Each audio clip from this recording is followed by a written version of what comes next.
two-time world championship finalist here on our screen. He's playing with the white pieces against Arjun Erigaisi.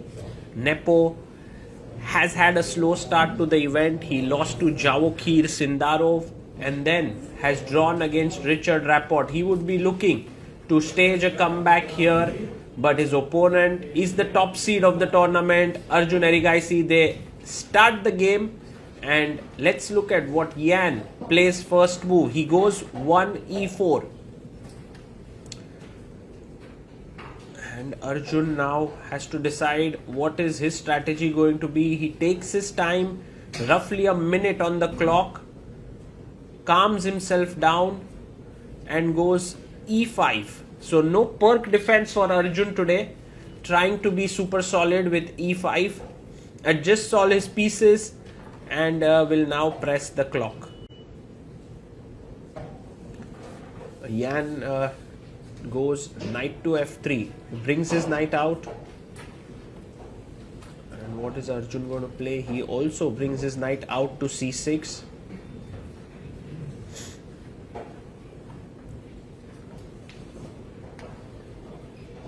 And we have the Ruy Lopez with bishop b5. Arjun is a very big fighter, so you would not expect him to play something like the Berlin. He goes a6, but even in the main line of the Ruy Lopez, Arjun will go for something interesting, that is for sure. And it will be interesting to see what he chooses. He brings out his knight to f6, and now Yan castles.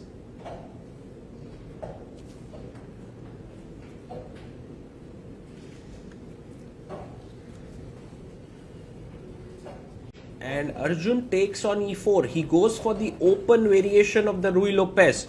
Now this is one of the sharpest lines in the opening.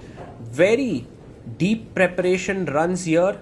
d4 played. Now very important to notice that if you take on d4, rook e1 is super strong. Pins you there. So b5, pushing the bishop away. The bishop comes back to b3. And now d5 is the best move, which is what Arjun plays. Now d takes e5 is the main move in this position. He takes it, attacking the pawn on d5. So bishop e6 seems like the most logical option. Defends the pawn on d5. And now let's see what white does. c3 is one of the main moves here. That's what Nepo plays. And for Arjun, some options. One is to put the bishop here. The other is to put the bishop more actively on c5. He goes for the latter. The bishop on c5 puts pressure on the f2 point. Yan thinking for a bit, trying to decide on which line he should go for. And he goes for bishop c2. So some pressure here on e4. But the main idea is to provoke some exchanges after knight d2. Arjun short castles here. And now knight d2 is the main move in this position. And one thing to note here is that if you take on d2, something like bishop d2 is a small edge to white. White seems to be doing well. So Arjun goes for knight f2. This is already seen before, rook f2, and now an important move that black must play in order to justify the fact that he's giving up two pieces for a rook and pawn. Generally not a great idea, but with f6 it starts becoming much better, because look at black's development. And knight f1 is the modern twist in this line. Like e takes f6 used to be played before, but knight f1 giving up. Now bishop f2 important, because bishop e3 was threatened to break the pin. So takes, king takes, and fe5. So here we see that black has got two pawns and a rook for two pieces. King comes back to g1. And this seems like sufficient compensation, but if you look at the pressure here and the other knight coming here, white can still be marginally better in this position. By the way, they are following the game of Fabiano Caruana with the white pieces against Jordan van Forest. And there are many games that have happened in this line, Bishop e3 played by Nepo. And Arjun plays rook a d8. Arjun still has 1 hour 28 minutes. Yan has 1 hour 16 minutes. Yan plays slowly, but it does seem he's in his prep. So it might be slightly misleading if Arjun, gets overconfident thinking Yan is out of his prep. Now queen e1, an interesting move.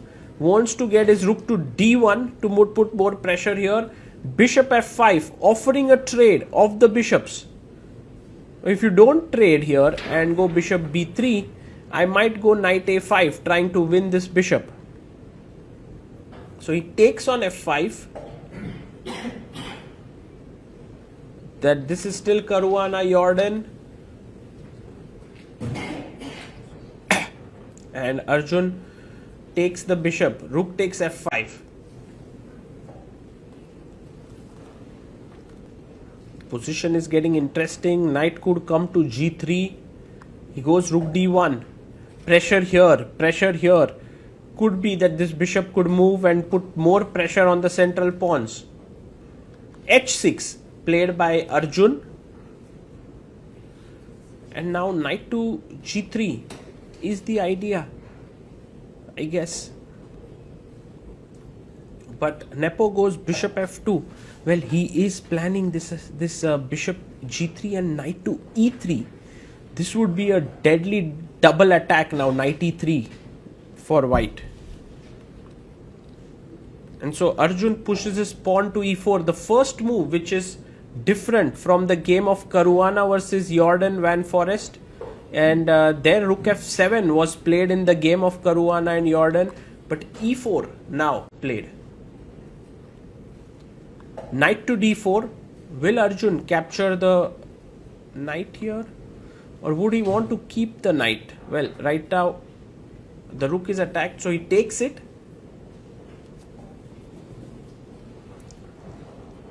And pawn takes. Very interesting, because if you would have taken with the bishop here, then maybe black gets this huge phalanx of pawns. So he goes pawn takes. Arjun goes rook f8. Rook d2 played. Arjun has 1 hour 2 minutes. Nepo has 54 minutes on the clock.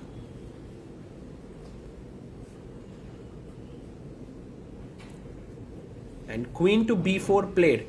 The queen comes in threatening rook takes f2, rook takes f2, queen takes queen. So have to remain careful here as Yan first plays a3, asking the question to the queen. Queen b3.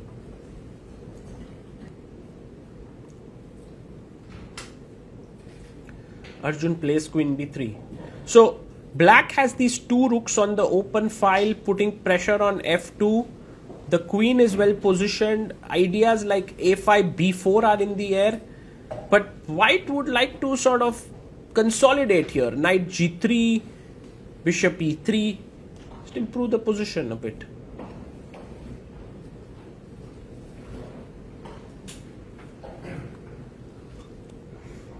Rook comes back to f7.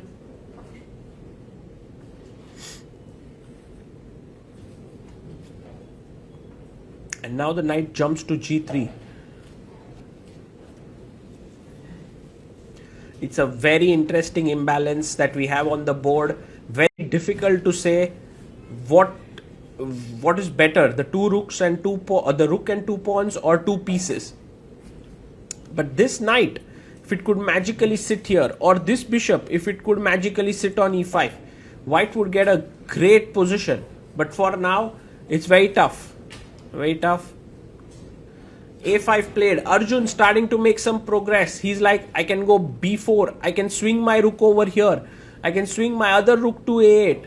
So Yan has to be careful. Knight to h5 played. 31 minutes for Yan, 33 minutes for Arjun. Goes rook f5. Well, maybe he'll come back to attack the rook, and now rook f7, keeping the slightly better position, or maybe you can say slight chances alive. But no, Arjun goes rook f6, and Yan gets up. On the move of Arjun. Surprising. And Arjun now gets up after Yan is back.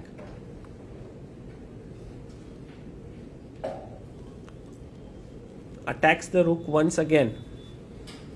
I think rook f7 with the idea of b4, creating some play on the queen side, is what Arjun can do, but he's going rook f5, knight g3.